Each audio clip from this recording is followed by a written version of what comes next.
Bismillahirrahmanirrahim. Assalamualaikum warahmatullahi wabarakatuh. Hai teman-teman, bertemu lagi bersama Ustazah Fajar. Bagaimana kabar kalian hari ini? Semoga sehat selalu ya. Nah teman-teman, pada kesempatan kali ini Ustazah akan menjelaskan tentang mata pelajaran IPS, Ilmu Pengetahuan Sosial.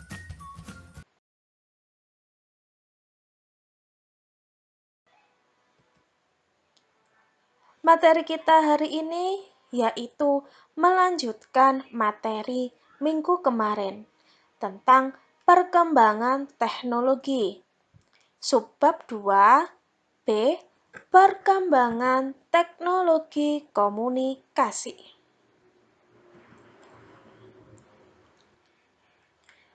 Sebelum memulai pelajaran, mari kita membaca Al-Basmalah. Bismillahirrahmanirrahim. Nah, teman-teman, untuk memenuhi kebutuhan hidup, kita perlu berhubungan dengan orang lain. Kita berhubungan dengan orang lain dengan cara berbicara atau berpesan. Nah, berbicara atau berpesan ini disebut komunikasi. Pesan dapat disampaikan dengan lisan, tertulis, ataupun isyarat. Pada zaman dahulu, orang-orang berkomunikasi dengan cara dan alat yang sederhana loh teman-teman.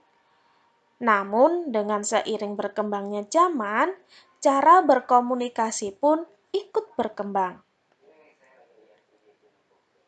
Ada banyak perubahan cara berkomunikasi pada masyarakat masa lalu dengan masyarakat masa kini. Mari kita pelajari bersama-sama. Yang pertama yaitu komunikasi lisan. Tahukah kamu teman-teman bahwa ketika teknologi belum berkembang seperti sekarang, berkomunikasi secara lisan dengan orang yang berada di tempat jauh sangat sulit dilakukan. Kenapa demikian? Karena dahulu masih keterbatasan alat komunikasi. Namun sekarang, kita dapat melakukan komunikasi lisan dengan mudah, meskipun dengan orang yang berada di tempat lain yang jauh jaraknya. Kini, kita dapat menyampaikan pesan lisan melalui telepon atau panggilan suara melalui internet. Dengan kemajuan teknologi, tercipta alat-alat komunikasi yang canggih.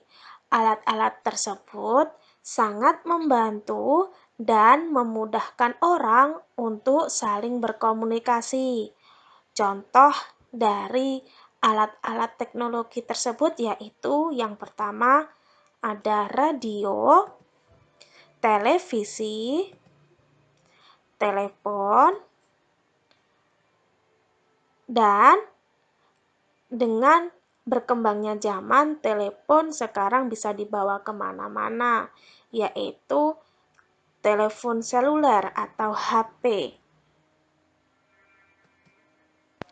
Alat komunikasi lisan pada zaman dahulu dan zaman sekarang. Komunikasi tertulis melalui surat sudah dilakukan orang sejak dahulu. Sebelum ditemukannya kertas, orang menulis surat di atas daun. Biasanya orang dahulu menulis surat pada daun lontar. Seperti ini teman-teman, daun lontar itu. Selain itu, orang-orang juga menulis surat pada serat kayu atau pelepah kayu. Selain itu, juga pada pelepah pisang yang sudah kering. Setelah menulis surat pada daun atau pelepah kayu, surat tersebut kemudian diantar oleh seorang kurir atau pengantar surat. Kalau zaman sekarang itu diantar oleh Pak Pos. Tetapi bedanya kalau pada masa lalu mereka mengantar surat tersebut dengan berjalan kaki atau menunggang kuda.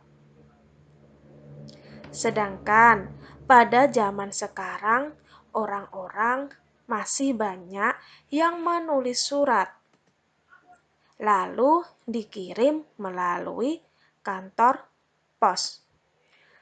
Selain itu, surat juga dapat dikirim melalui jaringan telepon menggunakan mesin faksimil. Seperti ini, teman-teman. Selain itu juga, penyampaian pesan juga dapat dilakukan melalui SMS atau Short Message Service ataupun surel atau surat elektronik. Kalian biasanya menyebutnya dengan email. Pada zaman sekarang, alat komunikasi lisan dibantu oleh internet. Sedangkan perkembangan internet saat ini memudahkan masyarakat dalam berkomunikasi. Sekarang telah tersedia berbagai aplikasi untuk mengobrol.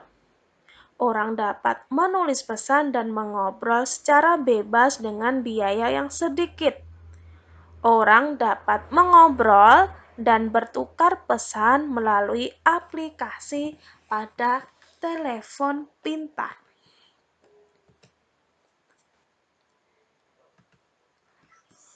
Selain menggunakan internet, alat komunikasi lisan juga disampaikan dalam bentuk media cetak. Contohnya seperti koran, majalah, dan buku.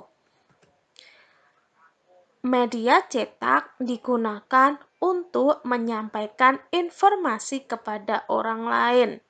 Informasi itu dapat berupa berita, ilmu pengetahuan, atau penelitian.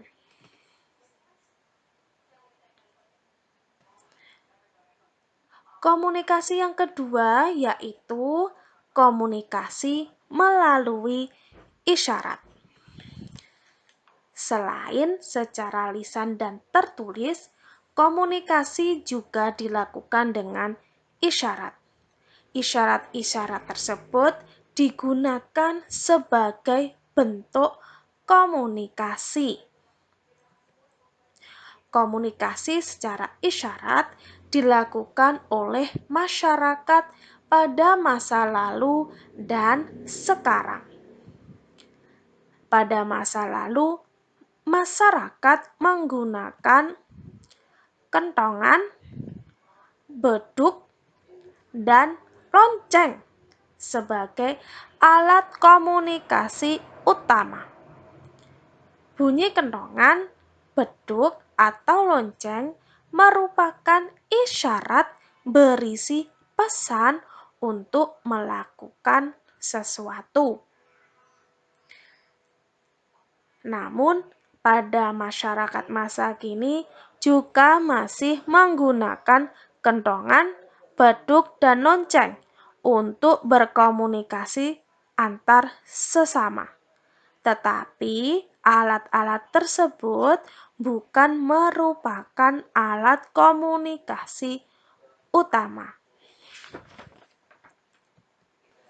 Selain beduk, lonceng, dan kentongan, ada alat komunikasi melalui isyarat lainnya, yaitu peluit dan bendera Simapur. Biasanya peluit itu digunakan pada waktu seperti olahraga ya teman-teman. Sedangkan bendera Simapur itu digunakan di bandara atau pelabuhan sebagai komunikasi isyarat. Alhamdulillah. Itu tadi materi kita hari ini. Semoga bermanfaat dan bisa menambah ilmu teman-teman semua. Amin. Sekian dari Ustazah. Terima kasih. Akhir kata, wassalamualaikum warahmatullahi wabarakatuh.